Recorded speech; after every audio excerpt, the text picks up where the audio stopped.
Api, sumber panas dan terang. Besar ataupun kecil, api merupakan reaksi kimia paling terpenting yang manusia pernah ketahui dan gunakan. Kita semua pasti sudah kenal dengan sebutan elemen api. Namun sebenarnya api bukanlah sebuah elemen ataupun sebuah wujud. Secara singkat, api adalah reaksi yang tercipta ketika terjadi pembakaran. Pembakaran proses adalah proses oksidasi suatu bahan bakar. Pembakaran akan terjadi ketika bahan bakar dan oksigen yang cukup tersedia. Jika hanya bahan bakar dipertemukan dengan oksigen saja, tetap tidak akan terjadi pembakaran. Diperlukan juga sumber panas supaya reaksi pembakaran dapat tercipta. Jumlah energi panas yang dibutuhkan dapat bervariasi, tergantung dengan titik nyala dari bahan bakar. Sekilas, titik nyala adalah titik di mana bahan bakar dapat bereaksi dengan oksigen dan terjadi reaksi pembakaran. Kembali ke api lagi, ini adalah segitiga api.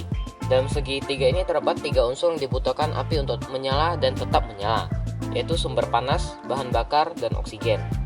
Sumber panas bisa jadi apa saja, sedangkan bahan bakar adalah biasanya zat padat, cair, atau gas yang mudah terbakar, dan biasanya memiliki senyawa hidrokarbon. Contohnya gas propana dan butana yang berada dalam tabung gas LPG. Kadar oksigen minimum yang diperlukan untuk terjadinya reaksi kimia pembakaran adalah 16% dari volume udara. Pada saat pembakaran terjadi, energi dari bahan bakar diubah menjadi energi panas dan cahaya.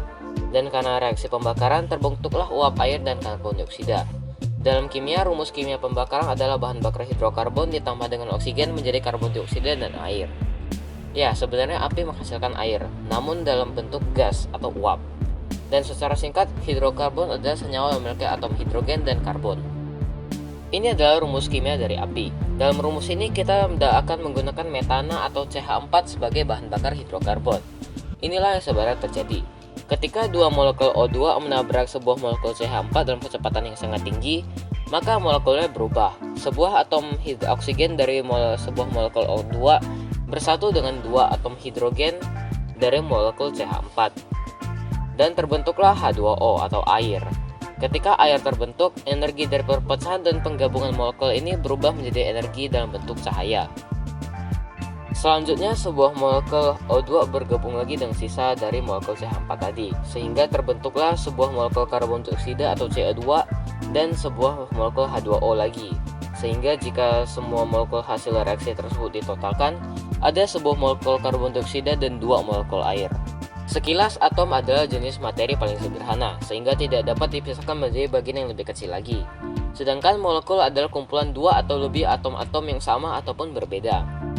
Molekul yang berkomposisi atas unsur yang sama disebut dengan molekul unsur, contohnya adalah O2.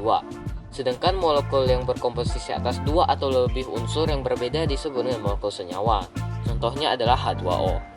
Namun dalam pembakaran tidak semua karbon menyatu dengan oksigen, sehingga sisa-sisa dari karbon ini menggumpal dan menjadi senyawa yang kita sebut dengan jelaga. Dan oleh karena panas, jelaga ini menguap dan bersinar, sehingga membuat warna api yang kita lihat. Dan ujung-ujungnya jelaga ini akan terbakar habis. Jika kita melihat api secara seksama, sebenarnya api memiliki beberapa warna. Biasanya ada warna jingga kemerahan, merah, kuning, dan biru. Warna-warna ini menentukan seberapa panas atau temperatur dan seberapa efisien pembakaran dari api. Mulai dari warna merah, api dengan warna ini menandakan proses pembakaran tidak efisien dan hanya memiliki suhu sekitar 600-1000 derajat Celcius saja. Sedangkan api berwarna jingga kemerahan biasanya memiliki efisiensi yang lebih baik daripada api berwarna merah, namun masih di bawah api berwarna kuning. Biasanya api yang memiliki warna jingga kemerahan memiliki suhu sekitar 1000-1200 derajat Celcius. Berlanjut lagi, api yang berwarna kuning menandakan proses pembakaran yang memiliki efisiensi yang jauh lebih baik daripada api berwarna kuning ataupun merah, dan biasanya memiliki suhu sekitar 1200 sampai dengan 1500 derajat Celcius. Dan terakhir, api berwarna biru menandakan proses pembakaran yang sangat efisien, yang berarti lebih banyak bahan bakar digunakan untuk membuat panas daripada cahaya. Api berwarna biru terbakar di suhu yang lebih tinggi daripada 1500 derajat Celcius. Efisiensi pembakaran tidak hanya ditentukan oleh bahan bakarnya. Jumlah oksigen yang tersedia juga memiliki peran dalam efisiensi sebuah api. Namun jika bahan bakar dicampur dengan kimia seperti tembaga dan kalsium klorida, warna api dapat berubah berdasarkan karakteristik unsur dan senyawa tersebut. Api adalah reaksi kimia terpenting yang pernah ditemukan oleh manusia. Api memasak makanan kita sehingga membuat otak kita bertumbuh. Dan tanpa api, jangan harap kita bisa menjadi semodern ini. Sekian dari saya, terima kasih.